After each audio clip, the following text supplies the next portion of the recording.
are. Yes.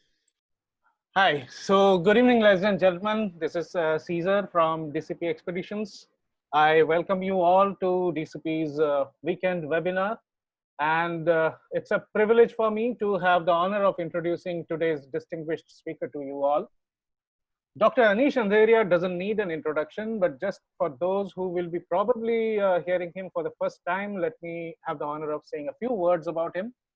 Dr. Anish is the president and CEO of Wildlife Conservation Trust, a not-for-profit organization working in and around 160 national parks and sanctuaries in 23 states of India. He's a member of several government committees, including the National Tiger Conservation Authority, which is NTCA, State Board of Wildlife of Maharashtra, the Executive Committee of Gujarat State Land Conservation Society, and the Executive Committee of the Village Social Transformation Program of Maharashtra. He has been awarded the prestigious Carl Zeiss Conservation Award in 2008 and the UAA Institute of Chemical Technology Distinguished Alumnus Award 2017. He is an authority. I stress upon this. Yes, I believe he's a living encyclopedia on large carnivore biology with immense knowledge on predator-prey relationship. And he has been carrying out several carnivore conservation projects across the country. A professional wildlife photographer of repute, he has over 350,000 images from the remotest corners of wilderness of the country. He has also co-authored 2 books on Indian wildlife and contributed to innumerable national and international publications. Before I hand it over to Dr. Anish, just a few ground rules. Please keep your speakers on mute. If you want to ask any question, you can always unmute yourself temporarily by pressing the spacebar button.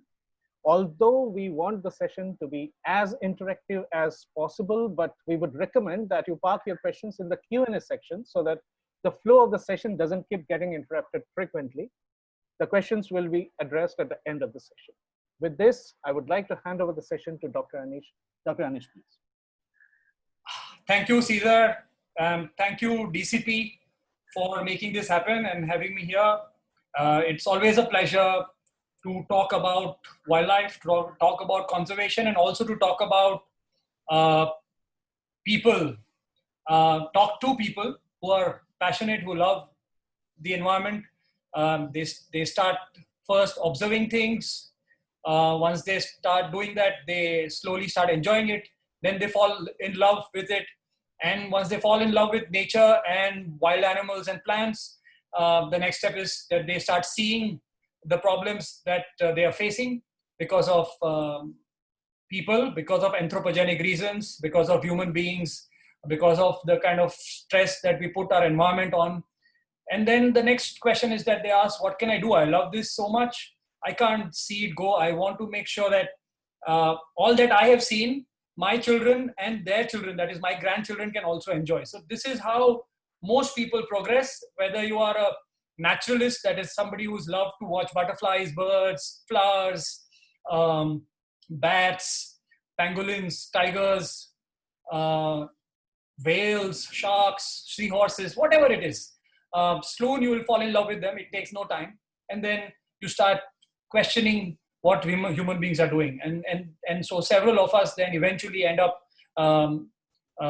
talking about it, taking pictures. Some of us become photographers. And once we start taking pictures, like using a pen or your voice, you start using your images to tell the majority of people that this planet is the only planet that supports life. And human beings are just one species. There are nearly somewhere between 3 to 9 million species on this planet, and we are just one. However, this one species is slowly but surely making life of the remaining 9 million minus 1 species extremely difficult on the planet. So a lot of photographers I have been seeing, and I'm sure many of you are photographers, some of them amateur, some of them professionals, but you are all also capturing the problems that you see around. So my love with nature started very early. When I was 5 years old, I started, asking my parents to take me to see some lions. So from Bombay, they took me to Gir, and that was my introduction to a large cat. After that, I started rescuing snakes when I was in 8th standard.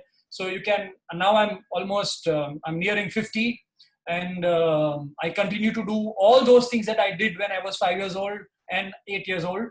And I've added some more things to my life, largely on the conservation space. I love photography, as Caesar has already told you, but I use my photography largely to communicate what I want to say. And I know people don't have time nowadays. And so people say pictures can say it better than words. And I do believe that, yes, we must all not shy away from putting out there the issues in a graphical manner, however, without offending people and respecting the privacy of people.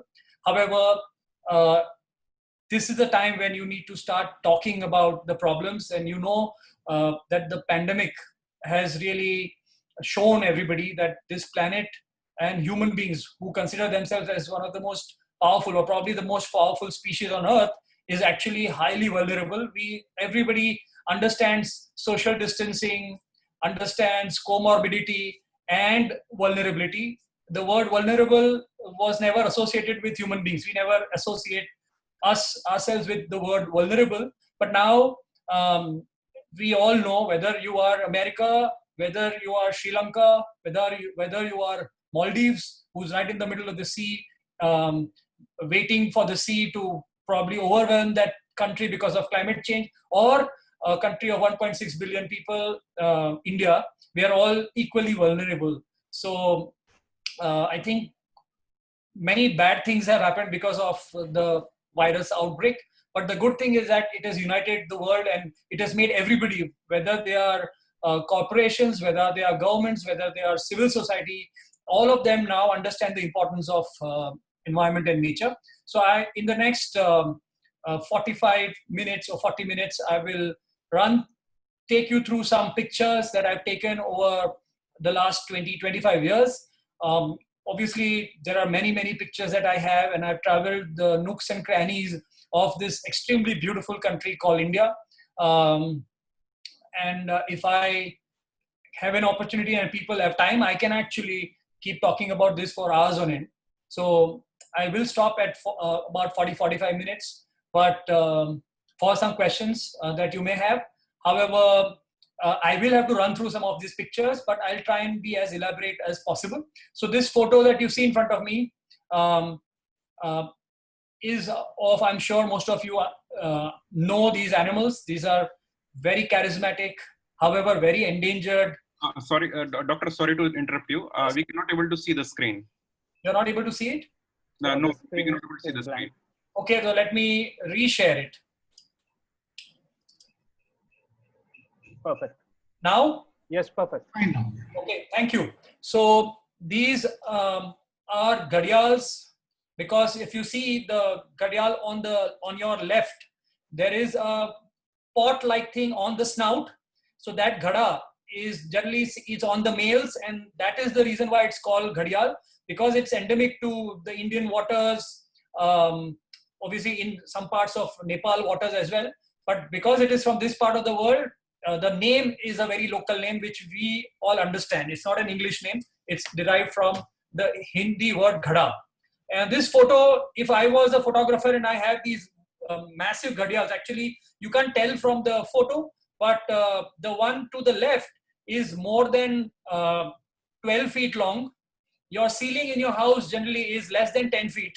So you can imagine the size of this reptile. It's a fish-loving reptile. It's found in flowing waters. Remember, very healthy ecosystems, and it is a fish eater. It rarely ever attacks human beings, and it lives on fish. So this is a way a photo could have been taken, and I've taken. So this is the photo. However, this tells you limited amount. This gives you limited amount of information. The focus comes on the ghadial and the water. But actually, this photo was taken in Son Ghadial Sanctuary in Madhya Pradesh. But the real fact of this situation is this. So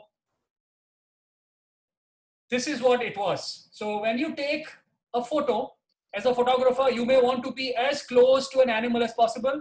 And I know so many enthusiastic budding wildlife photographers, also some professional photographers, like to buy long lenses. There is no limit to the kind of focal length they want to go to.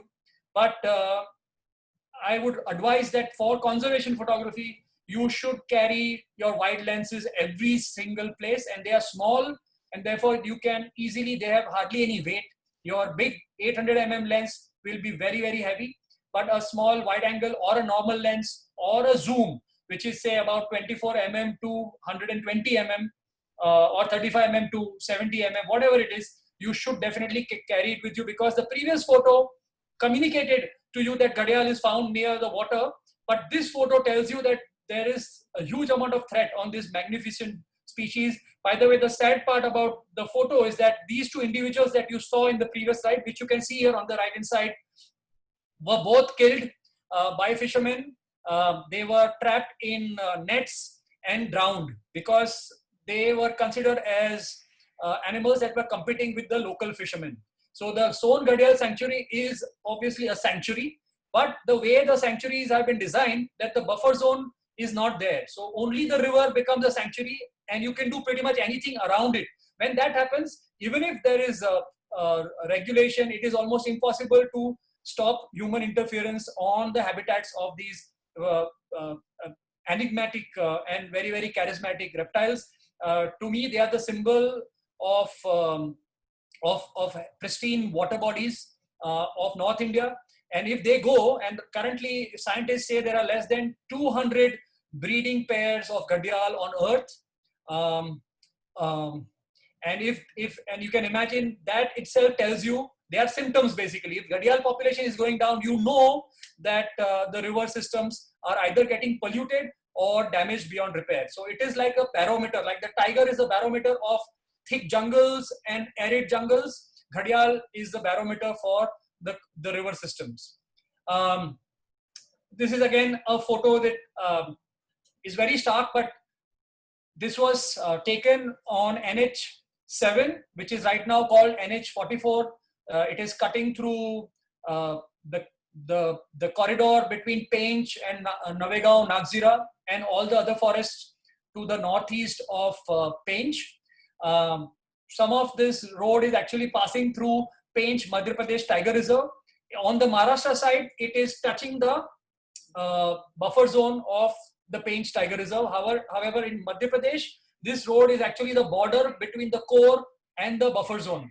I was actually traveling for some meetings, and when this was happening, and it was heart-wrenching to see big trees falling to the urge to build faster, larger highways, which I knew are going to kill a lot of animals as we move ahead in time. So I got down and I was taking I wanted some photos. Again, as you can see, it is taken with a relatively wide angle zoom. And I waited, and then there was a truck which said Varuna, and Varuna, you know, in the mythological parlance, it basically stands for sky. It can be used for seas. It is used for, you know, justice and truth. So while this is the truth of today, it is also basically a misnomer, because it is no longer justice. The tree that has fallen here has not been asked whether it is okay to destroy that particular tree and those trees and other plants that are there around it. So this is the dichotomy of today, where we want to grow in terms of our finances, our economy, but we are doing it at the expense of the ecology. So a photo like this can really communicate many things, and so you should keep waiting. Don't jump out of your vehicle and take a photo and rush back, because I never ordered this truck to pass. It so happened that it passed. So I've taken multiple photos, but this is the one that I use, because it says Varuna Integrated Logistics, your way. Another problem with roads, there are so many species. I can bet that a lot of people who are watching me right now may not have, or listening to me, may not have seen this animal. This is the Indian fox. It's a very, very interesting species. It is found in human dominated farmlands in rural areas. It is also found in a lot of forests, not very dense forests, but deciduous forest fringes and also arid areas. So it's a widespread species. However, we hardly see it. The only time we see them is on roads like this when a vehicle has killed. So the previous photo where we spoke about a road that is being made. This is what will happen when the road becomes a 6-lane. That road is already a 6-lane highway now.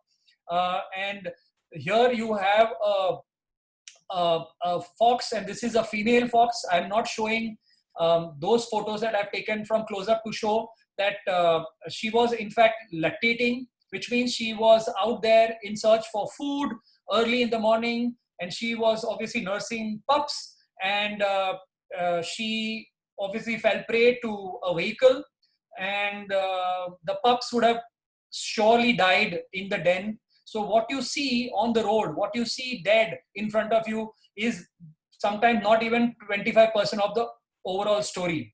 And so we must understand as photographers that we try and delve deep into what we see and go one step beyond what is in front of you so that you can link it to ecology of species. So I urge all the wildlife photographers to spend a lot of time to improve their knowledge about wildlife. A lot of people think by going on safaris in tiger reserves, you pretty much become an expert on wildlife.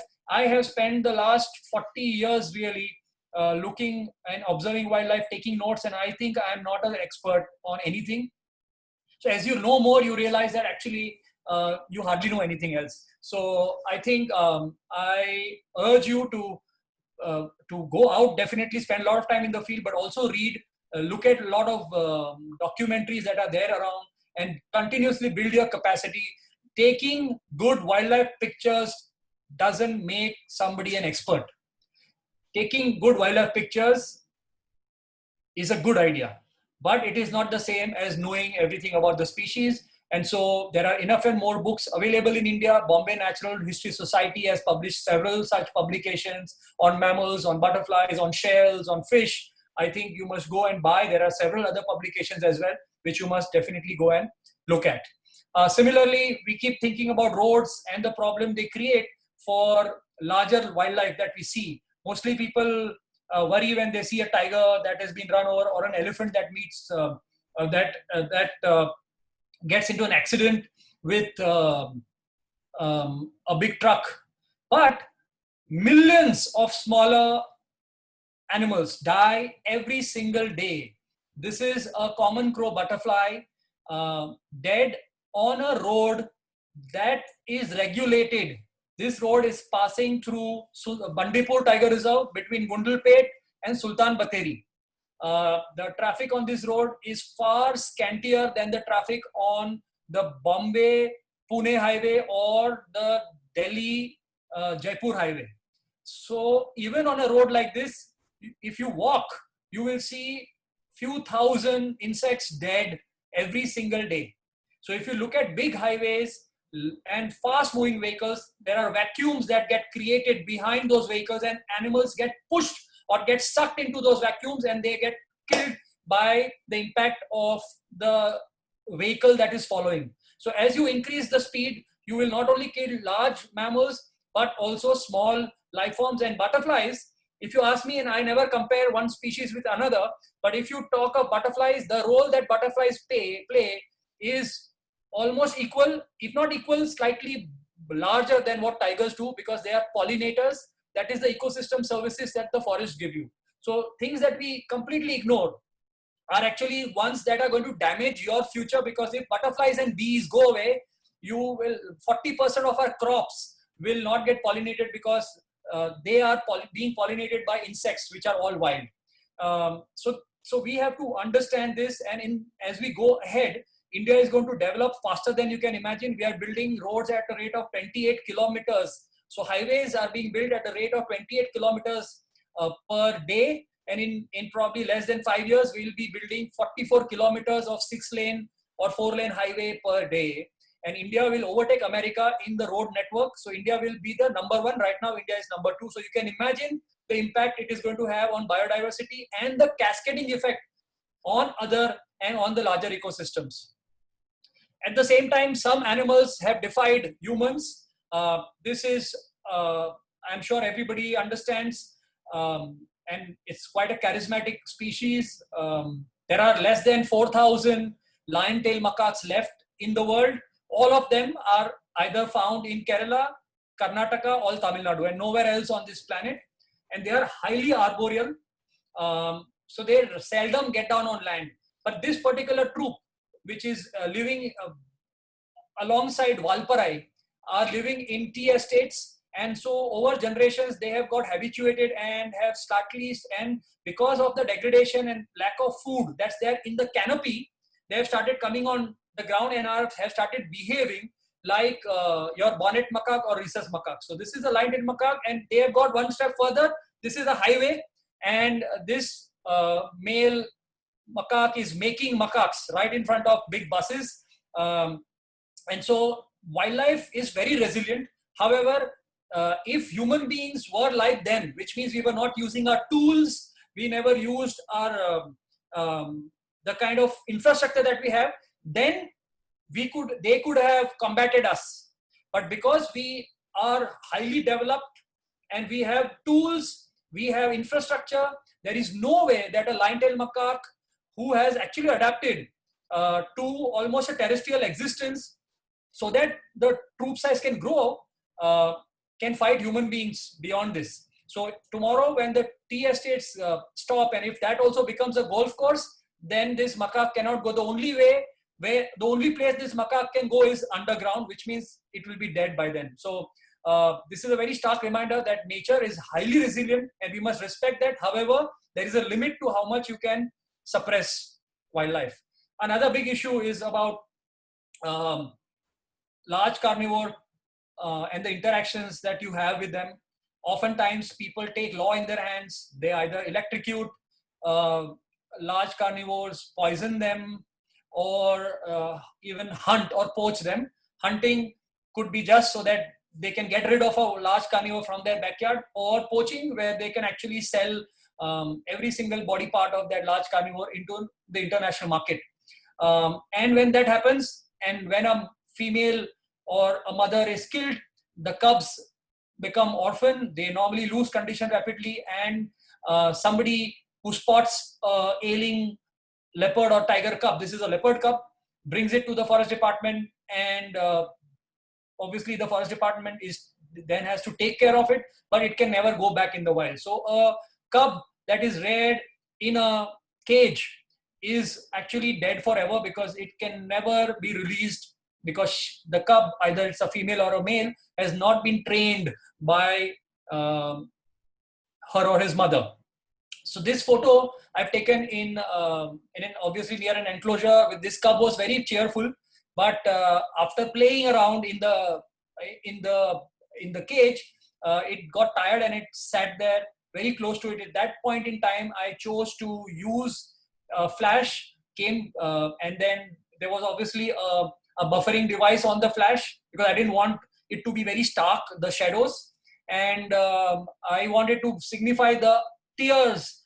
Obviously the cub is not crying, but the photo and the focus on the eye and the wet areas below the eye is enough to communicate to people that that people should think about the issues faced by the next generations of carnivores, that we are really making it almost impossible for them to live in free space.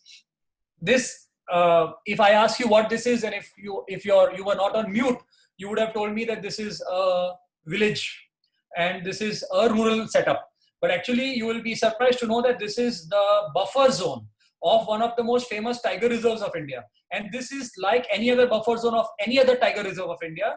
This is the Bandhavgarh Tiger Reserve. I am standing on a hillock in the core, and I'm photographed, and I've taken this photo, and there is a river that you see on the far end. I will move my cursor so you can see that river. Now you have villages like this, and animals in summer, because there is irrigation, the crop fields are all green. There is hardly any green fodder inside the jungle, and animals have to anyways go to the water to drink water, because the river passes through there. So animals, including carnivores and herbivores, have to walk towards this river in the summer. And as they do that, obviously there are chances that they will come in contact with human beings, and herbivores will definitely come in touch with green pastures. And obviously if you are passing through a ice cream shop which is unmanned, you will not mind taking up a scoop of ice cream and walk from there. So that's what happens. So we actually bait animals unknowingly by having water bodies like the one that you see here, and the green pasture that you see very close to high density wildlife areas. And that is what causes all the interaction and the change of perception. So most of these interactions we tend to call conflict, which is absolutely wrong, because it is not conflict, it is the perception of conflict. The animal is simply going, and because there is crop, it is feeding on it, and that's not conflict. It is how we are interpreting. So we need to change the perception. You photographers, whenever you write things or you read something or you say thumbs up to a photograph on Instagram, do make sure that you mention why you think that photo is good. Just saying fantastic and showing a heart there is not enough. We need to understand that conflict is largely a perception. It's not an interaction. Only when there is a direct skirmish between people or the capacity of human beings to take in the damage by those wildlife animals, or the wild animals go down, is when you can start calling it conflict. So these kind of photos are definitely, there is nothing much in the photo, but if you write a couple of sentences with them, then they can convey a big story. There are people living inside the forest. So when we protect forests like national parks and sanctuaries, tiger reserves, we are also protecting the indigenous communities and their culture, and we have to be very mindful of them.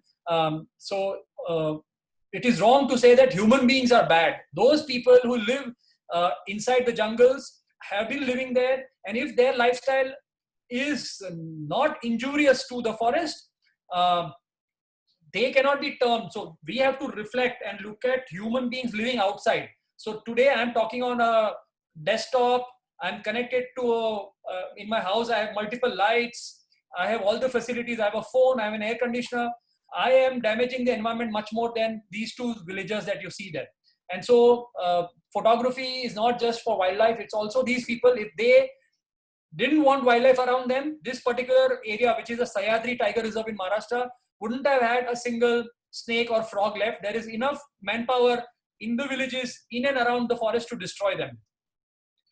This is Kanha. Kanha is a very beautiful park. Everybody goes there. However, you must know that there is tremendous amount of hardships that people go through every monsoon.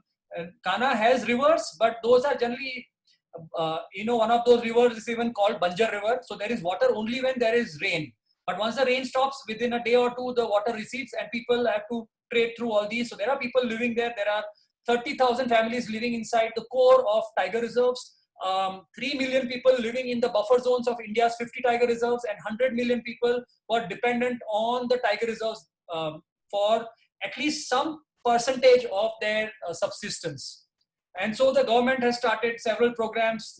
This one is a meeting between bureaucrats and the villagers to kind of make them understand that there is a resettlement program which is being offered for whoever wants to move voluntarily. And a lot of people, especially women, are very important in these decisions because they think about the future. Men generally think about the present. They want motorcycles, they want things that make them look macho, whereas females will always think about their children, the health of their children, their education.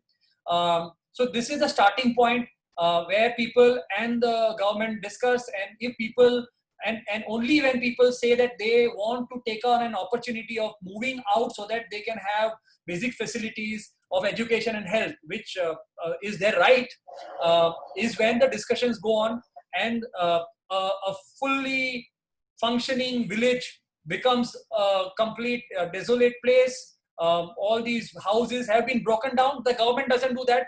Villagers on their own are given an option of taking with them certain parts of their houses that they want to, because they may be cultural attachment, they may have some emotional attachment also, they don't have money. So many of the roofs and all that, the villagers will take, the government will assist them in shifting it. And then as you can see, they've all been piled up here, and then the boat has come and they are slowly taking people for rehabilitation. the government has given these kind of rehabilitation places where they have roads, they have solar light, they have direct connection for water. So the lifestyle changes, they are trying to meet the aspirations of people. None of these families have been forced.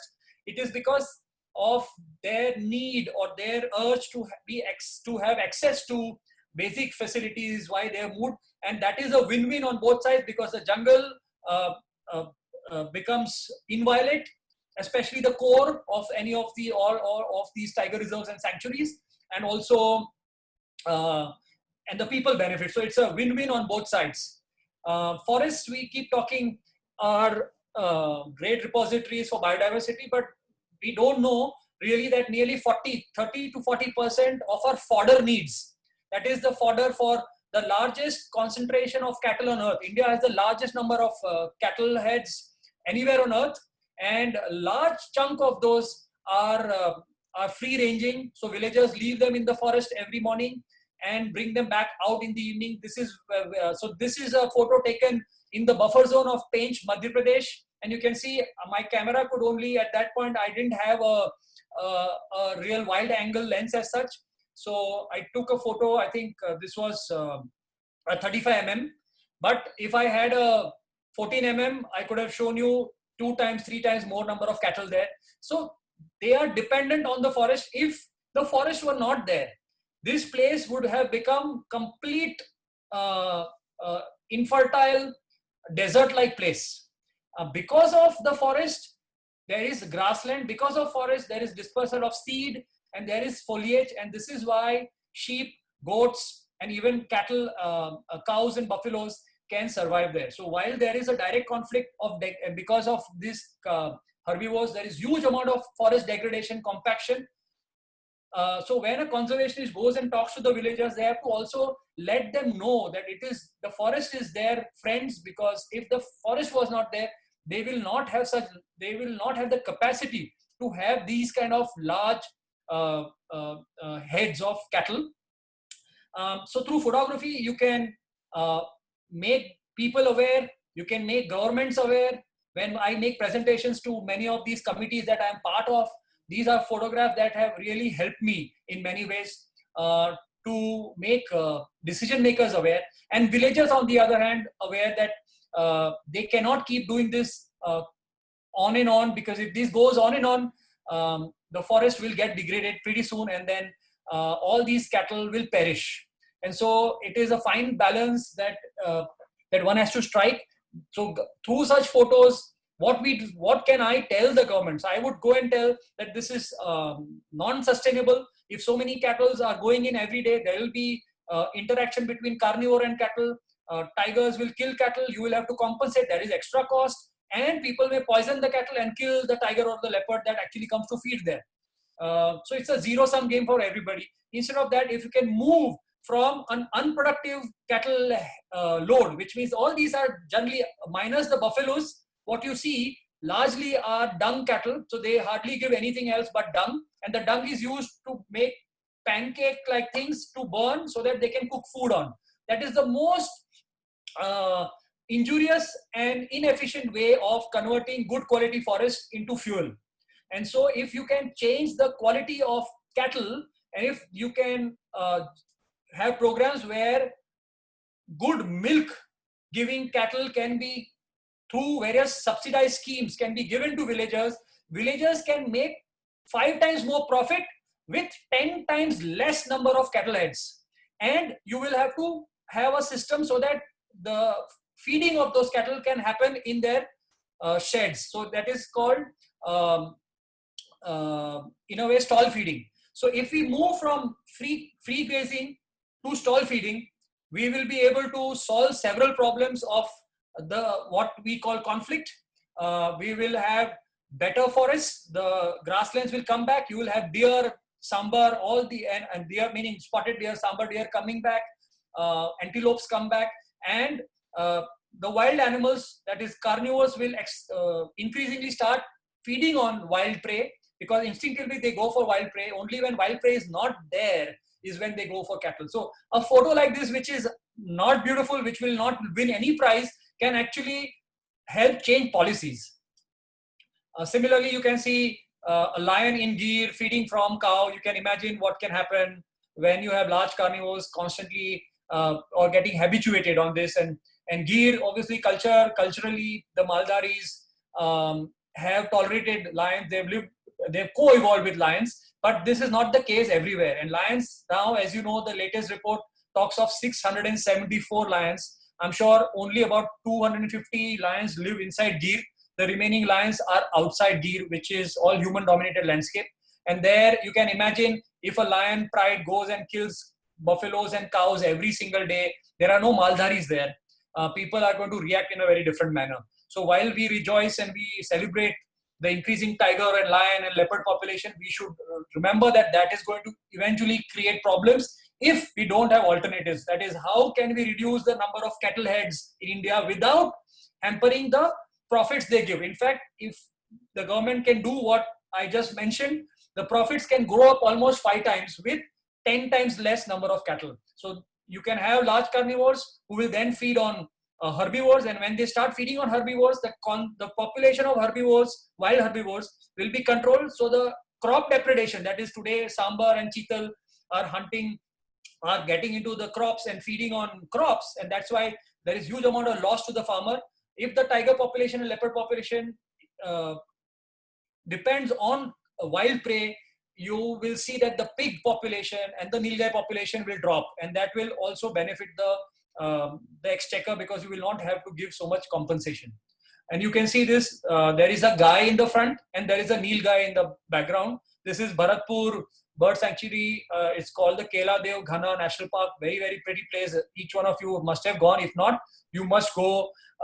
Even monsoon is a great time to be there. You can walk, take safaris. Fantastic place to try out photography, not only for birds, but for mammals, for many, many things. It's one of my favorite places, and I've been going there for the last 30 days. But a photo like this, where you see the next generation of nilgai, or looking at the cow, and the cow actually you see is emaciated, of no use really, only the dung is what people are getting out of it.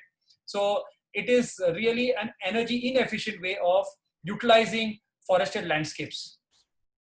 Everybody talks about livelihood. You can see this lady who's pretty old, easily about 55, 60 years old, and she is in Sundarbans catching fish. A lot of prawns, fish, crayfish are caught every day, because they are very, very poor communities out there.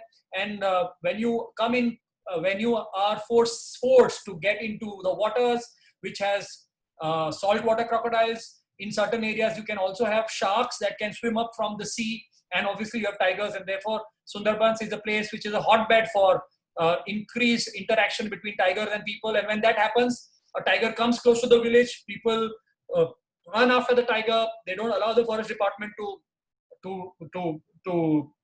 rescue the animal efficiently. However, lately, because of good relationships that they are being built between the department and the people, the amount of negative skirmishes or interactions between people and department has gone down, and several such animals have been rescued. This is a magnificent male adult tiger that had entered a village, was successfully rescued, and within 2 days it was taken inside, deep inside Sundarbans Tiger Reserve, which is 2,700 square kilometers, and released. Then India is fascinating. You have Nagaland, where you see Amur falcons. Everybody knows about the Amur falcon. Some of you have definitely gone there.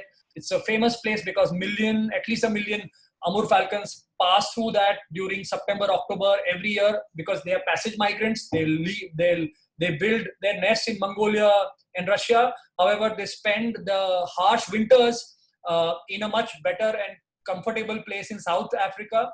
And so they fly down from Mongolia, Siberia region, and they funnel through a very narrow patch in the eastern Himalayas, pass through Nagaland, Assam, go down from Andhra onwards, cross the peninsula of India, and then goes into African mainland through Ethiopia, eventually goes into South Africa.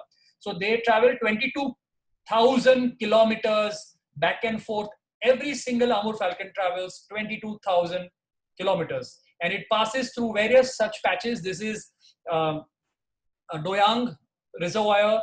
where a few years ago, photographers, some of you are photographers, so photographers like you actually changed the mindset of people. They went and they saw Ramki, Srinivas, Shashank Dalvi. They went there. They are both bird watchers and also take pictures. And they created a photo story, and the rest is history. So much so that in those villages in Nagaland, these were the posters that were made. There were educational programs in the school. Adults were difficult to convince initially, but through their children, it was easy. There were football matches that were played with teams named after parts of Amur Falcon and so on and so forth. And there were so many different movements that happened. The chief minister jumped in, the forest department, the civil body, the photographer community, conservationists, NGOs, they all came together. And as I speak, for the last 7 to 8 years now, or maybe slightly less, not a bird there has been hunted in a planned manner. So I'm not saying that individuals here and there are being killed by people, but initially it was a planned effort by the fisher folk. Now that kind of mass hunting has not happened since then. So it's all possible. This is one of the positive stories, and you can see how they decorate their homes. So if you go to any of these Naga, in these areas where these falcons are found, it was fascinating because they hosted me in houses of locals, and it's interesting. The walls, instead of wallpaper, they had newspaper, and it's interesting. And there was a reason why a certain part of that paper was there.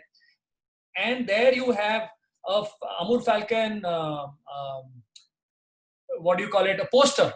And mind you, people in Nagaland, at least in that area, are very well versed with English. So don't think that why was a poster made in English. They talk in English, they can read English much better than most people in Maharashtra, Madhya Pradesh, and so on and so forth.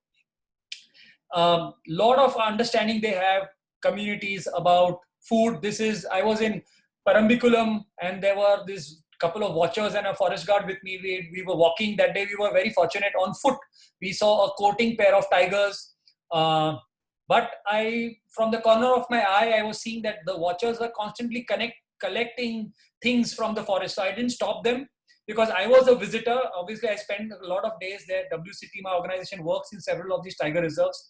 So I allowed them to do whatever they're doing.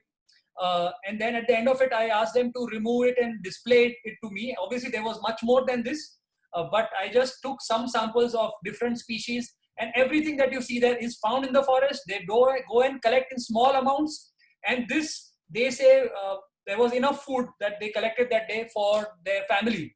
So everything is available in the forest, and the locals know all these things. And the photographers who go there, rather than going and teaching them, I normally go and try to learn from people who live in the villages. I have learned so many things from the old people who have been there much before I came there. And so in India, I think photographers have the responsibility of trying and building the bridge between the common man and the indigenous people and the people of forest dwelling communities who are as involved and connected to the forest as the tiger or the bee or the butterfly is. This is again a place in Neyar. Neyar is in Kerala, and I was on a walk again, and we keep talking about the forest. We love reptiles. You go there for butterflies and a lot of birds and a lot of things mostly photographers go for. And sometimes in our passion for other mammals and wildlife, we ignore the importance of trees. So I was actually photographing a spider, and then the guard who was with me was walking ahead because he was fed up with me because I would stop every 5 meters and look at things in the forest floor. And suddenly when I looked up, I could visualize a photo. I have two bodies. So one was a macro lens and the other one had the wide angle. And so I immediately took it and placed it. I missed that photo, so I allowed him to walk. I didn't want him to pose. So I kept that distance and I waited for another big tree. And then I stopped and I took this picture. So this is how the forests are. It is all about the foundations. It is all about the roots, which are actually the miniature dams. Dams are not bad as long as they are of small sizes. The forest has millions, trillions of dams, which are slowing the flow of the water, and it allows the water enough time to sink into the soil. What we build are dams which are cemented, and that changes everything. So all we have to do is go and learn from the forest, and the forest tells you that you don't need large dams. You need much, much, much smaller dams. For millions of years, the forests have built dams on their own and ensured that this beautiful biodiversity and so complex ecosystems have flourished here. Many a times you go and you take pictures and you know that this particular gecko right now is a known species, but when I photographed it in KMTR, this is Kalakkad Mundanthurai Tiger Reserve, nobody knew about it. I didn't care about the names. I really don't care about the names of species. It is more important to see how they are connected to their surroundings. So how is a gecko? What is the lifestyle of a gecko? Why does it behave in a certain way? Why does it come out in the night? Why does all geckos come out in the night minus the Nemaspis species, which are day? There are some other day active geckos in other parts of the world. But on the Indian mainland, Nemaspis is a type of gecko that has circular pupil. Most geckos have vertical, thin slit-like pupil. So they have a different structure in the eye so that they can utilize the eye like any other diurnal animal. And Nemaspis, therefore, this is a species of Nemaspis from Kalakkad Mundanthurai, which was unknown to science, but there are so many informations, and my interest in a species doesn't die once I know the name. It's only, name is just one of the million things that I want to know about the species. When you go out and you study large carnivores, you don't always see tigers, but when I see a rake mark on a tree, I know I have seen a tiger. I don't have to see a tiger. I can look at a pug mark like this, put a phone next to it so that I can understand the size of this. This is an otter. This is in Pake Tiger Reserve. The previous photo was in Satpura Tiger Reserve. This is Pake Tiger Reserve in Arunachal Pradesh. In fact, it's at the border between Assam and Arunachal. Pake and Nameri are both connected to each other. So this is a otter that must have passed. So I didn't have to see an otter. So this is a otter, living otter for me. Similarly, this is a leopard's cat in Kaveri Tiger Reserve. And I was photographing a saw-scale viper. And then next to me, there was this bolus of a leopard. And I put my pen down there to basically so that there is, the size later on. And but just by looking at the amount of hair in it, you can tell what species it has eaten. It could be one, it could be 2, 3 species there, because the bolus has food from the waste products could be 3 days old as well. So something that it has eaten 3 days back may also find its way through in the excreta. The bones will tell you about it. So this is like a treasure trove of information. Once you take the tip, so if you see the tip of this cat, this is the area, only this much is what you need to collect and put it in alcohol, and this you can actually extract the DNA of the leopard. But if you take this part of this cat, clean it up, the hair will tell you what it ate, bones, etc., etc. So you can tell a lot about the diet as well as the individual. So you don't really have to have intrusive methods of studying wildlife. These kind of things are less charismatic, yet they are as effective as those where you have to intrude into the privacy of animals. I am somebody who doesn't like to do that. Again, this is a cow that was killed in Gadchiroli, and people said it was a tiger. I was passing by, I had some meetings there, and when I got down and I figured out that it was actually not a tiger. Normally, large cattle are killed by tigers, but this one was killed by a leopard. So first, looking at the fang marks, I knew it was a leopard, but I needed to confirm this because, I can also go wrong. And so I walked, and because fortunately it was monsoon time, and within about 5 or 10 minutes of my search, I found pug marks of the animal. And so many a times this kind of forensics, very, very simple types of forensics can be done to understand what is happening.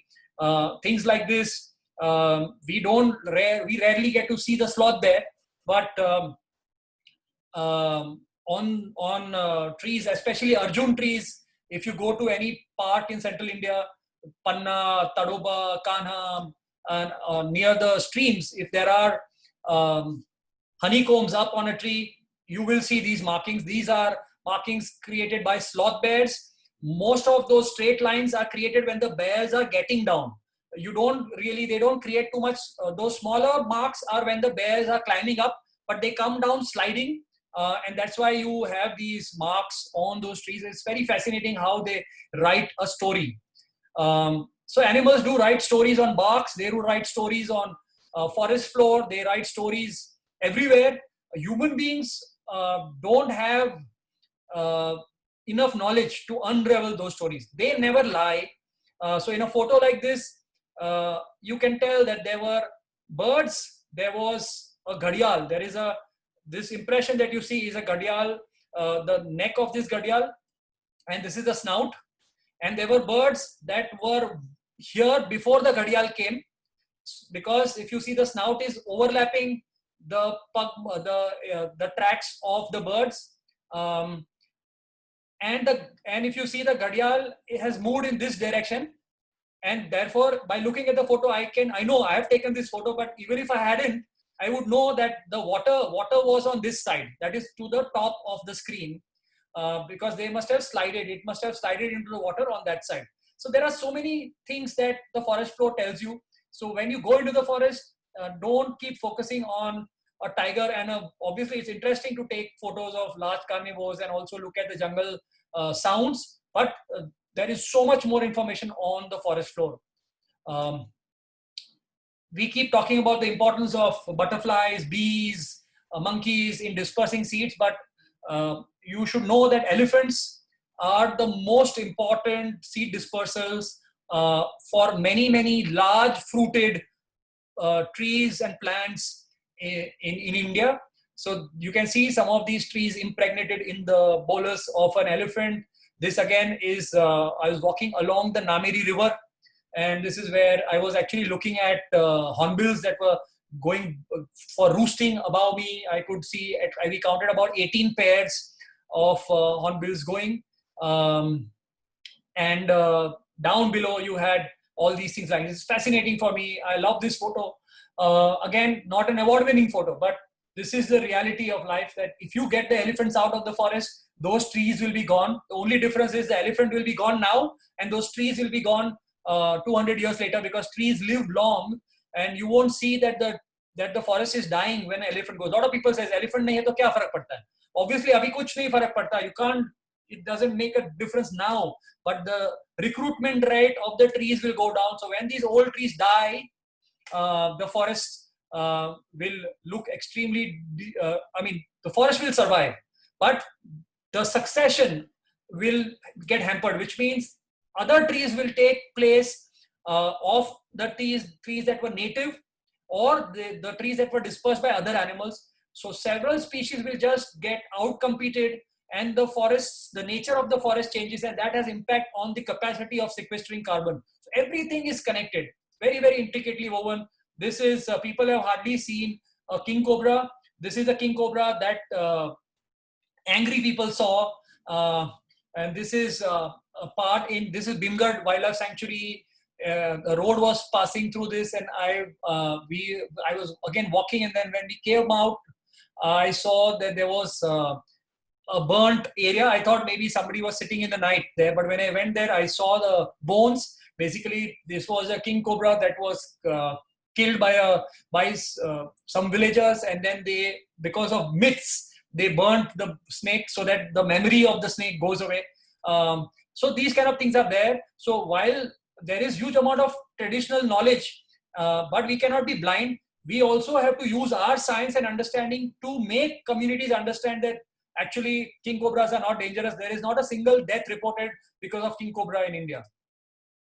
Similarly, you have bharal skulls lying up in the mountains. This is in Ladakh.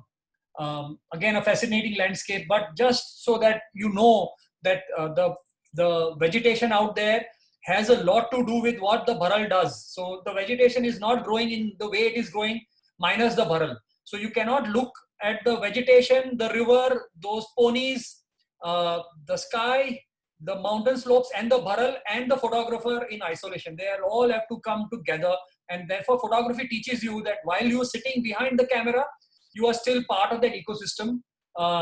Some beautiful photos. Again, one of my favorite areas, Keladev Ghana National Park, which is popularly called the Bharatpur Bird Sanctuary. Photographers go there. You can see there are cycle rickshaws. It's a beautiful place. This is the circus of the tiger world. People complain about not getting to see tigers even for 2 minutes. However, there were so many birds and butterflies that they missed because they wanted to queue up for the tiger. Finally, they see a tiger for a minute and miss out on all the other life that is there in the jungle. And it's fascinating that an animal, which is a symbol for conservation on earth, can actually have a bunch of human beings, brash species. So the tiger has the capacity to make them dance on their tunes. So while I don't like these kind of scenes in the jungle, but I also like that a species outside of human beings can make humans dance.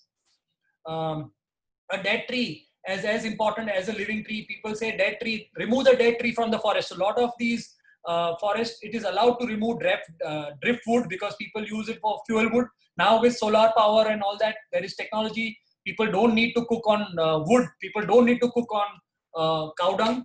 A tree like this is extremely important, but how do I prove that it is important? So when I went and actually checked, this is in Nagarhole Tiger Reserve in Karnataka, and I went and looked at this. I always do and take photos around dead trees because I want to build a story. And there was a hollow. So inside this, the conducting tissue obviously died, and there was a hollow. And when I looked at it, I was surprised to see that there was a nest actually of a python. So this is the rock python, and I was lucky that that was the day when the python babies had just emerged. So I used a torch, my headlamp, and put light inside there. I didn't want to use any flash or anything. Took a couple of shots just to capture the moment and left from there because I didn't want to interfere in nature. So I don't know what happened of this, but that dead tree supported so much life inside here. We keep talking about the forest department. Mostly we find flaws in them. However, they are not just people who follow a very strict regime or whatever. These are all young guards. Photo taken in Tadoba Tiger Reserve, new recruits. Long back, this is about 5-6 years ago. However, without them, we wouldn't have what we have in India. So I urge each one of you to respect what they do. They do make mistakes. However, by writing about them on Facebook and social media, you should call the forest department, let them know that this is what you have noticed. And I'm sure if the officers are good, they will take note of it and things can change. But to keep talking on a medium which cannot be accessed by people on the ground is useless. Don't show your frustration. Problems cannot be solved by having thumbs ups for some things on social media. Social media is important, but we must understand there is huge limitation. If you go to the forest, you know how important these guys are. This is Dudhwa Tiger Reserve, guards protecting such massive forests. Elephants look like ants in front of the Sal forest in Dudhwa and Corbett. In several parts in Kanha also, if you see, tigers look like a small little needle in the forest. And these guards with minimum facilities are going about doing it. Similarly, these warriors of Kaziranga walking in tiger, elephant, rhino, wild buffalo country. Nobody, not even police officers, will be able to walk like this. And police officers are safe in the city because they are on uniform and they have threat from people and people stay away. Animals don't understand the difference between a guard or a tourist or a poacher. So when These guys walk in an elephant grass. You can see the size of the grass around them. So there could be an elephant, a rhino, or a tiger anywhere, and they would be history in no time. Yet they do that even during the flood time. They are inside here. Again, this is Periyar Tiger Reserve. You can see the vast stretches of forest around the Shola patches in Periyar, and guards. While you and I keep cribbing about trains that are getting late, flights that are getting delayed, I cannot buy this vehicle, my AC is not working, my food is not coming, I can't go to the gym. These guys don't do that. Every day they are out in the forest protecting these birthplaces of rivers. Again, Pake Tiger Reserve, and you can see these are real heroes for me. This is again Anomalized Tiger Reserve. They're looking around. This is a walk. You must do this walk whenever you go to Anomalized from Polachi side. This is the Carrion Shola walk. It's a fascinating place. You can see Kerala as well as Tamil Nadu. In fact, not many meters away from where they are standing, the Kerala state starts. So it's like the dividing line between Tamil Nadu and Kerala. However, this is their life. There is hardly anything. Facilities are minimalistic. They don't have gas cylinders in many places. They have to rely on wood. They don't want to, but they have to. They have no proper shoes. This is the typical kitchen of a forest guard in the anti-poaching camp. This is in BRT Tiger Reserve. Up very, very hostile climate because it's a high windy, very high rainfall right at the border between Karnataka and Tamil Nadu. Just at stone's throw from here is Satyamangalam, and you have guards who are living here with this kind of condition. So everything you do for them is less actually. This is the place where they sleep. We worry about coronavirus. You can imagine how they can self-isolate themselves in places like this. And most of these people are not scared of tigers or elephants. They are scared of smaller things like ticks, like mosquitoes, and other waterborne diseases that they are exposed to. And so WCT does a lot of work trying to strengthen them. This is a low resolution photo, so pardon me for that. But these are my teammates who are having, we have trained nearly 14 to 15,000 forest guards. We have done health camps for more than 15,000 forest guards. We have detailed information about their health. We know the kind of problems that they go through. So I'm not talking off the hat just because of my photography. We, over the last 11 years, we've been working day in and out, trying to improve the living conditions of the guards, trying to motivate them, trying to see their psychological health, their physical health, and also to give them, to empower them with equipment and knowledge. So a lot of around 40-50% of what WCT, that is my organization, what we do is strengthening the foot soldier, because they are the most important as far as protecting wildlife and our landscapes go. I have finished my 1 hour, so I would ask Caesar to let me know how you want to progress after this. I am ready to take questions. There are a few slides, but I don't have to go through them. I mean, this can go on and on. Yeah, Anish, hi, Ashish here. We can proceed with taking some of the questions in the Q&A tab. I'll read them out to you, and you could probably address them accordingly. I will just put down a few. So this is my contact detail, my Instagram handle and all that. So people who want to be in touch can also write emails to me. Write to me more rather than calling me, because I'm tied up. If you're calling me, call me on WhatsApp only. And otherwise, you can send me emails. I will be very happy to answer. Yes, Ashish, go on. Thank you, Anish, for a wonderful, enlightening session. I think people have been stuck on and glued to the screen since beginning. I have been watching. Ashish, please go ahead with the questions that we have received in the Q&A. Yeah, so we have our first question from Viral Thakkar. Sir, is there no buffer zone or protected area, say few meters from the river part of the sanctuary? If not, how can we push the regulations for the same to protect gharials? Yeah, so Viral, I think we are trying to push. What is happening is, by default, over hundreds of years, people have settled close to river. So the fact that there is a river, they have been able to take good crops, which means their agriculture is generally they do intensive agriculture around the rivers because they have water available there. So traditionally, over hundreds of years, these areas around the rivers have been occupied by people.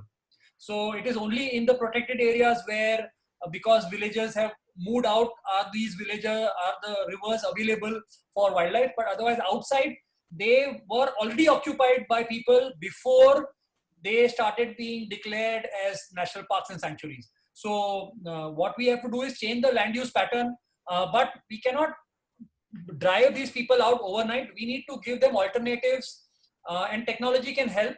So if the kind of agriculture that people are doing is very water intensive, because of which they need large amount of water, so they have these big pumps, and these big pumps keep sucking water out of the rivers, but actually they don't need so much water.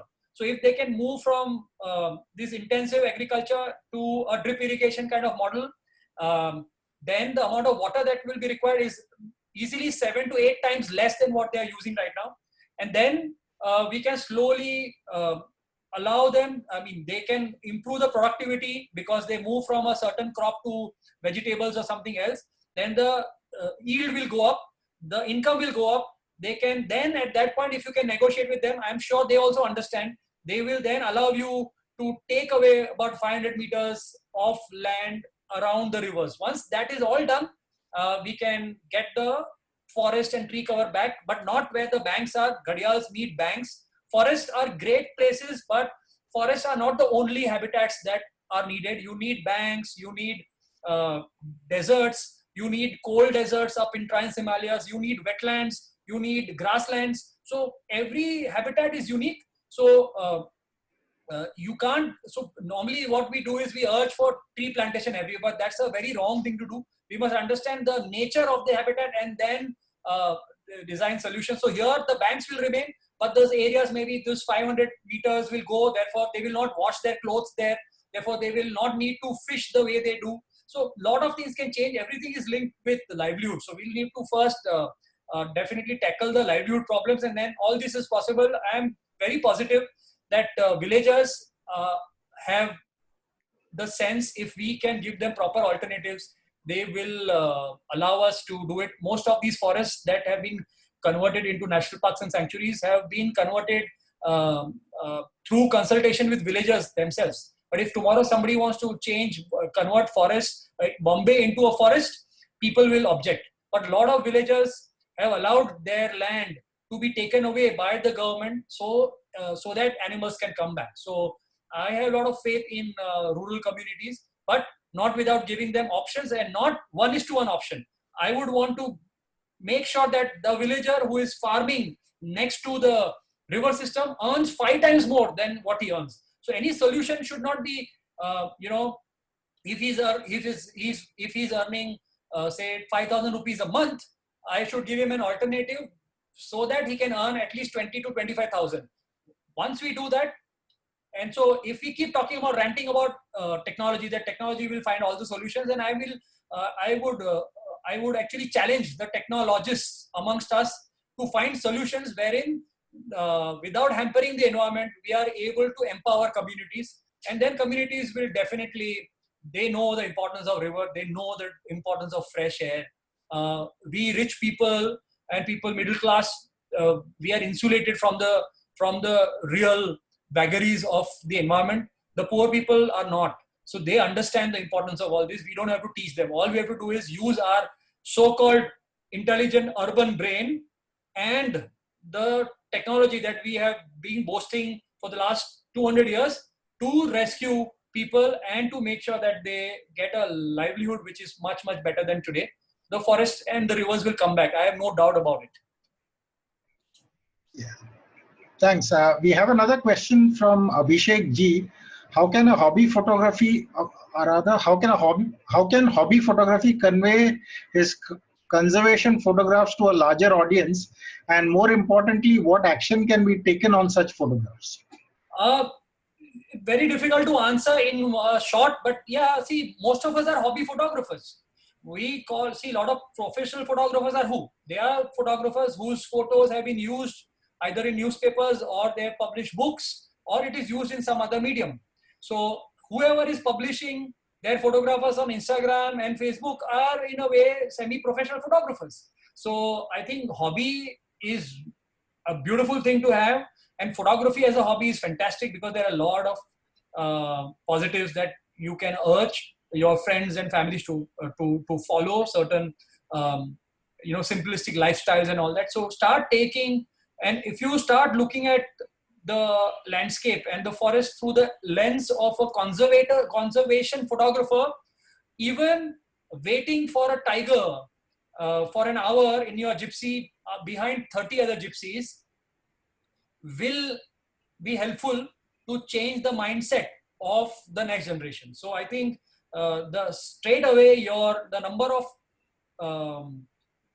the scope and the opportunity will go exponentially up if you start focusing or including conservation photography as part of your wildlife photography or landscape photography that you're doing. I think it's photography. If you're doing good pictures, if you're taking good pictures today, Instagram and Facebook will allow you to reach millions of people. And I think somebody or the other will get influenced. The only difference is that you will not know how that person is influenced. But I can tell you that there are a lot of people who write to me saying that I remember that photo of yours and I really stopped eating XYZ from that point of time, or I have stopped going and shopping from a mall after I read that small photo feature that you did in Sanctuary magazine. So it does make a difference. Don't worry. I think hobby photography is as good as professional photography in today's day and age. Yeah, so we have the next question from Srikar Nagarajan. How can we as amateur photographers contribute, and how can we get associated with NGOs to volunteer? So you can do photo stories for NGOs. A lot of NGOs work in the field. Many of them have hobby photographers within them, so they can write their own stories. But an overwhelming majority of NGOs, and by NGOs I'm not talking conservation wildlife NGOs alone, I'm talking about NGOs who work in the social sector, because they work with the poorest communities, and many of these communities live in remotest part of the jungles. So just don't go to the conservation NGOs. Also go to social NGOs who work in the social sector and say that, and first read about them. If you are interested in what they do, just go and tell them that you would want to do a photo feature on them, which will eventually help them to spread more awareness, A, at the village level, B, at the policy level, or C, in raising money. Because a lot of these NGOs do good work, but only those NGOs which are living out of Bombay City, Delhi and Bangalore are seen, and therefore they get most of the fundings, but these smaller NGOs, nobody knows about them. So I think you have a big role to play, where you go out there. If you see some good work happening, make sure it is good work, because the problem is, if you go because you like what they do, but if you don't know the right thing, your photo story can actually wrongly promote an NGO. If it is a substandard NGO, your photo story can make that NGO look very good. Don't do that. So photography alone, you can't do much. You have to first understand what the NGO is doing. When you go out there, listen to what the NGO is talking about itself, but also go to their stakeholders. And when you are taking pictures, ask them, what do you know about the NGO? How do you think they are? So don't do an investigation. Don't get emotional about it, but at least find out that what you are going to put out there is authentic. And many good NGOs are there across many sectors. Work with them. Even if it's human relief, it is relief work in Sundarbans right now because of Amphan. A lot of damage has been done. So there are a lot of NGOs who are working close together. So we have funded a few conservation NGOs who are going and supplying water, tarpaulin sheets, doing medical camps somewhere. So these are NGOs who are working on the social sector, but conservation NGOs and those guys have come together. Go out there. When you go in the field, when you start doing these stories, you will start looking at nature in a far more evolved lens. And then you will move away from that beautiful portrait bouquet shot of a trogon or a headshot of a tiger to a shot where you can start making a big difference to innumerable people who are marginalized out there. You need to do that. So write those stories. There is innumerable amount of opportunity, but don't be prejudiced. Don't go and start teaching the NGO what to do. You are there to document. Go document. If you find that their work is not up to the mark, then you can do a smaller story. But if it is good, then do a good job of it. But don't try to change things out there. You go out there, do your work, come out. Later on, write an email to the NGO saying that I observed this. If I would want to say this to you, maybe this will help you in delivering your duties better. But what happens is many of these photographers and all who go there for 5 days, they start passing judgment on things, and that really is not right. Because you need to give opportunity to others to explain why things are the way they are. So you have to be very, very mature when you go and start doing stories, because you will become an instant hit with a story that people like if there is a moving image, but that story may not be true. So it's your responsibility, and the opportunity is countless opportunities. Yeah, so we have a couple of similar questions from Viral and Yogendra. They want to know how they could probably volunteer, because most of them would be working people, if they can volunteer over the weekends, and what are the kind of challenges they should expect if they want to get into the area of conservation. So first of all, if you are just going to get that weekend, you can't go to remote places. So if you want to do something on Red Panda, conservation of Red Panda and the NGOs who work there, then, and if you're living in Bombay, it will not happen. So first of all, you need to strategize what you want to do. Issues are everywhere. Bombay has an issue. RA issue was very much a burning issue in Bombay. There is this coastal road issue that's there in Bombay. There is the beach issue where a lot of plastic is coming there. There is Sanjay Gandhi National Park walking issue every day. Thousands of people go and walk there as if it's a garden. So there are multiple issues within Bombay. So first, find out an issue or a cause which is close to where you are, so that you don't waste time on traveling. Don't go after charismatic species alone, because charismatic species are difficult to get to and they are expensive to do so, and people can identify them.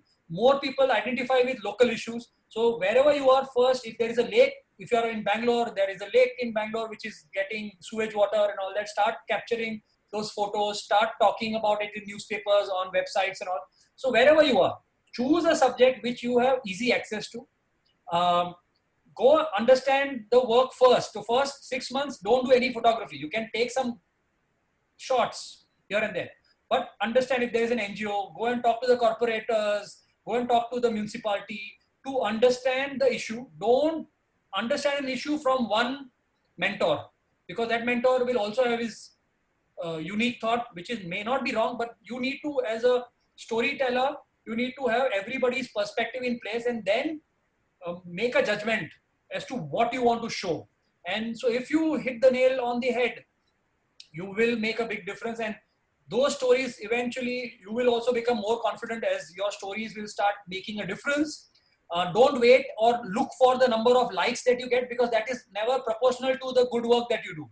So these likes can happen in many ways. So that should not be the thing. You have to see how it is changing the things on the ground. If you see there is a change on the ground, then you know you don't need any certification from 50 likes on an Instagram page.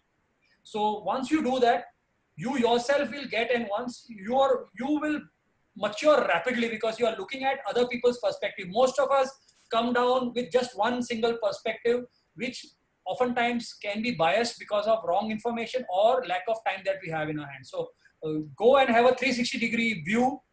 Talk to people. Don't act like an expert. Go as if you don't know anything. Wipe off everything that's there and rewrite everything on it. And the beautiful stories will come out right in your backyard right now. We have one question from Mr. MCS Reddy. Development versus protecting biodiversity. Where to draw the line and how?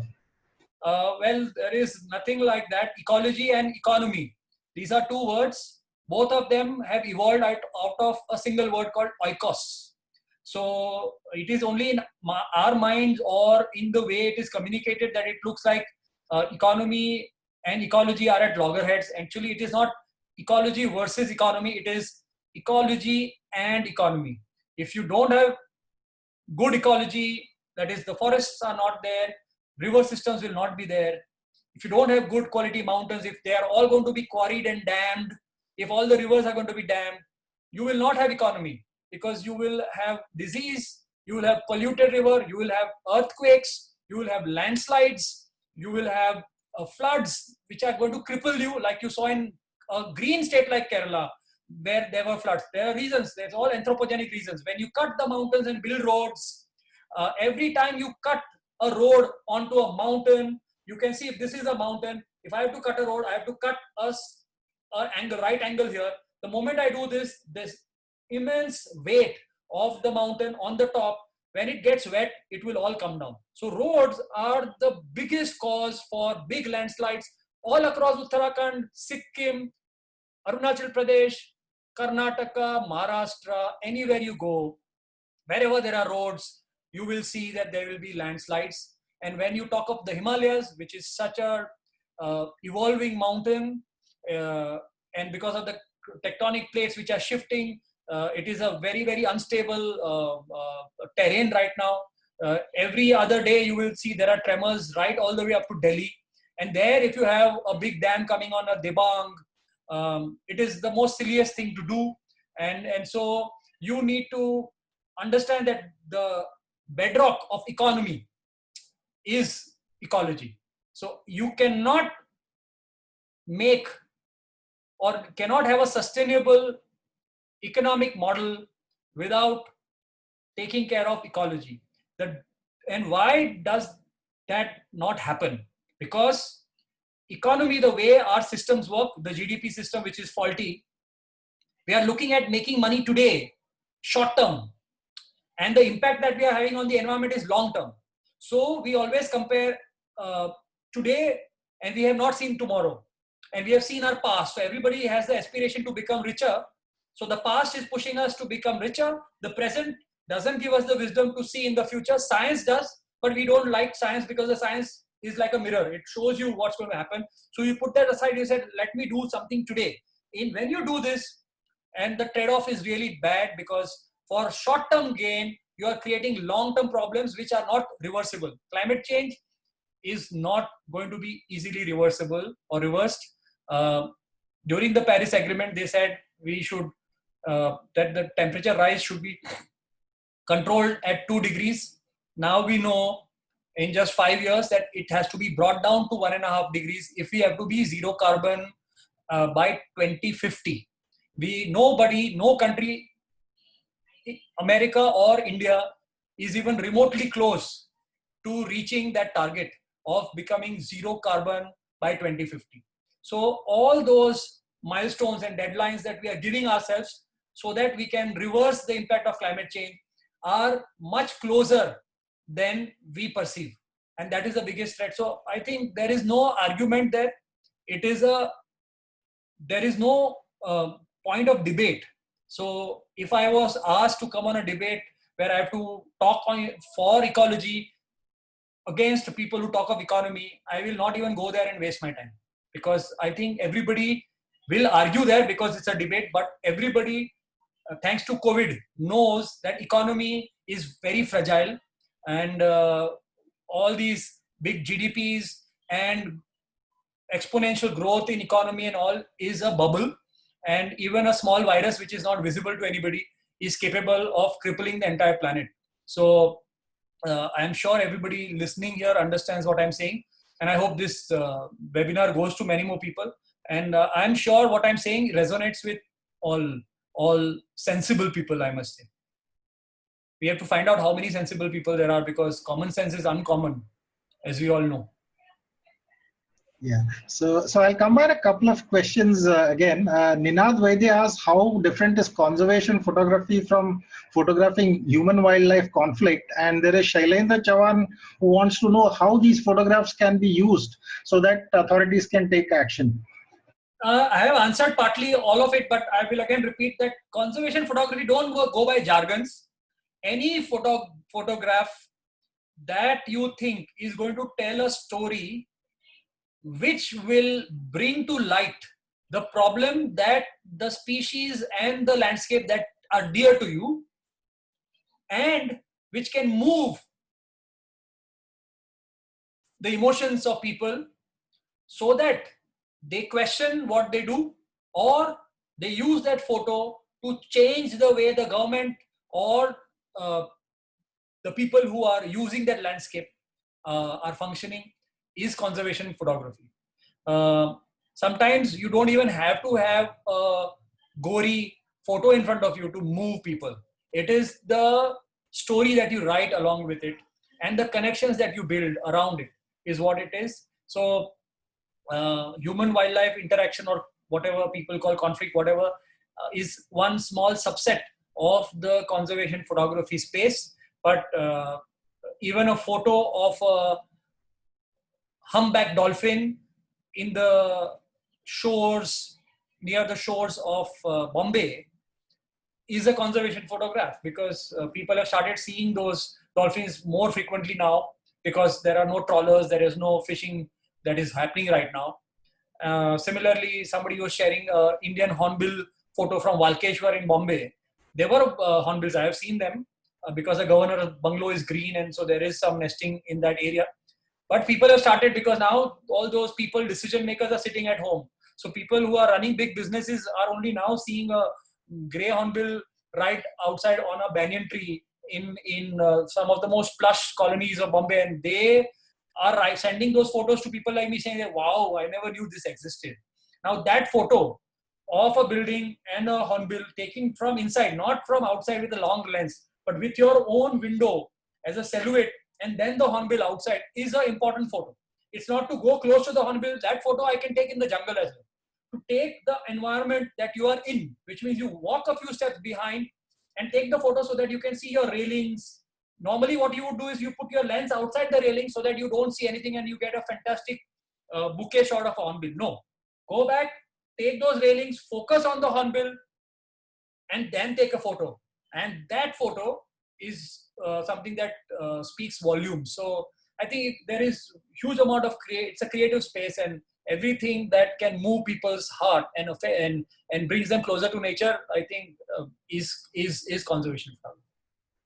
So we have another question from Hari. Ashish and my dear participants, we would entertain one more question. There had been a lot of questions. I would suggest that we would probably pass on the questions, the rest of them, to Anish directly to his email ID, and also you can write to us if your query has not been addressed. But Ashish, please go ahead with the one last question.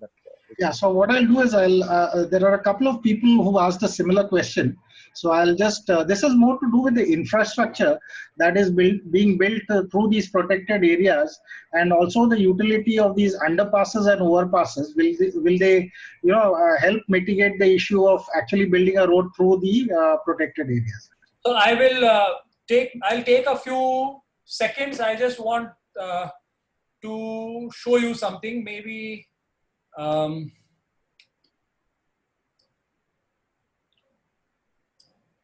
let me just search for this, and I have something that I can show straight away. See, yeah. So infrastructure, underpasses, overpasses are extremely, so to say, important because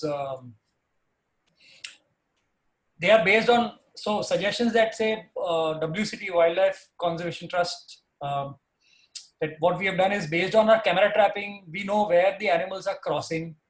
We know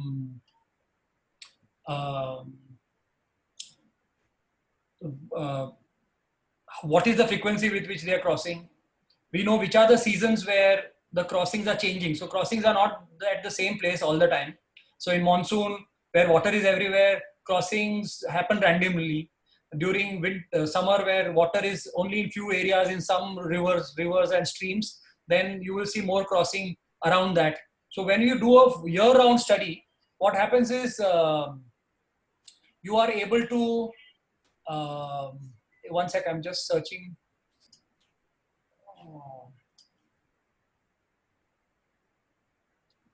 Do we have that kind of time? I will take 2 minutes, just that I wanted to. So what happens is that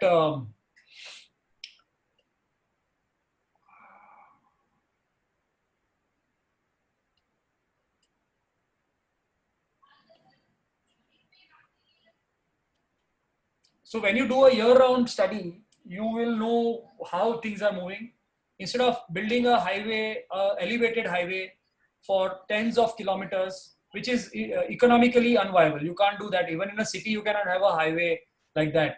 So where actually business center, Bombay is a business hub for India, yet you cannot have these flyovers just like that because there is no money.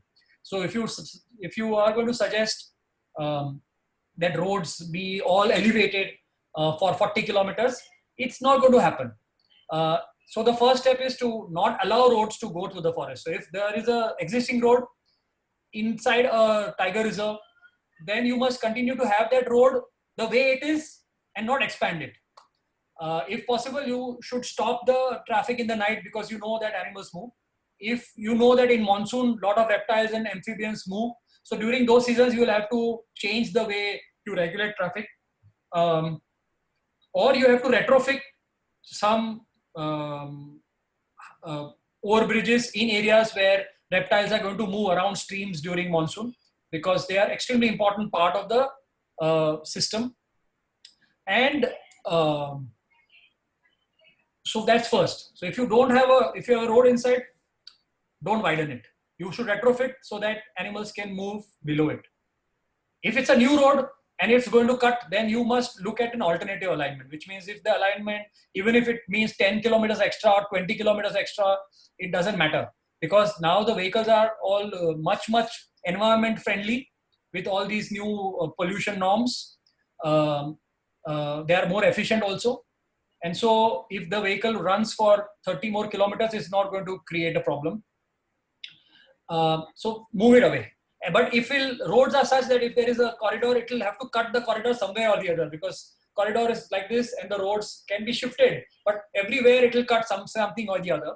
So there you must have a year-long study. Roads don't get built overnight. The plans are made and the time taken between the DPR and the actual road construction can sometimes take a couple of years. So that is good enough time to study, not short 15-day field visits. That is of no use in suggesting mitigation structures. You have to have a year-round study, proper study, and there is enough technology available. So what impact the sound is having, which are those areas. So you will need sound transducers to measure the impact of sound on animals. Then you will have to have video cameras to see where the animals are crossing. You will have to have still cameras to know which species are more prone to accidents. All that put together, you go and talk, and then you say in a stretch which is say 20-kilometer wide corridor, if a road which is 4-lane is cutting, how many different underpasses or overpasses you are going to be able to build. And if you do proper study, then you will see that the cost will be like a fraction of the cost of the actual highway. So the highway is say passing from Delhi to Bombay. If you look at the cost of that highway, it will run into thousands of crores, but the cost of underpass and overpass in all those forests where the highway or the corridors, forests it should not cut, corridors little bit, if it cuts, it will be a few hundred crores only. So if good study is done, it is in fact beneficial for the government. Anyways, if if the government continues today, people can litigate, and because of litigation, the road project gets delayed, and it is a big loss to the government because all the delays, the cost escalates. Eventually, if the highway is going to cost you 1,200 crores, it will end up costing you 1,800 crores.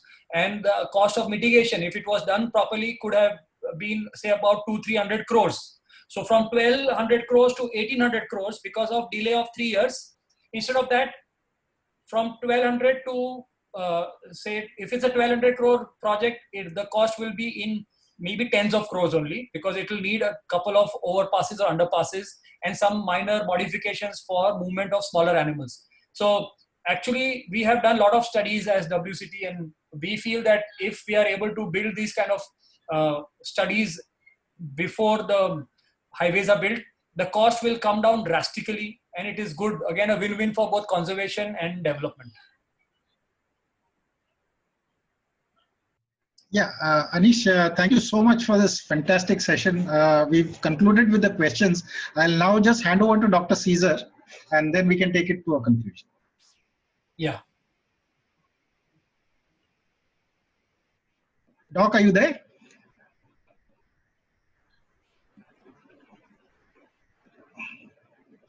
I think. Sorry. Yeah, Just a moment. I was on mute. Sorry, Dr. Anish, it has always been a situation that we could not hear you more and more because of some time constraints. I have always seen you so energetic and so enthusiastic to share the enormous knowledge that you have. I know how you have been totally busy throughout the day today, and how you have just made some time for this particular session, and still you are so energetic. It's a lot of things to learn from you, sir. We hope to connect our people to once again very soon. Thank you very much, Dr. Anish. Thank you so much. A pleasure. Thank you, all of you, and all the best. Stay safe. Stay healthy. There are a few questions which we could not probably take for the time constraint. We'll take on our email ID and we'll, as it is, pass on to you and on your discussion. Yeah, I'll be more than happy to answer questions, and keep loving what you do. Don't have to be a conservationist to save the environment. Do whatever you are good at, but think 360 degrees. And I'm sure you will play a big role in conserving this beautiful blue marble that we live in. Thank you so much. Thank you so much, Anish. Thank you, sir. Good night. Stay safe. Stay safe, everyone. Good night. Ending the meeting now. Thank you. Bye.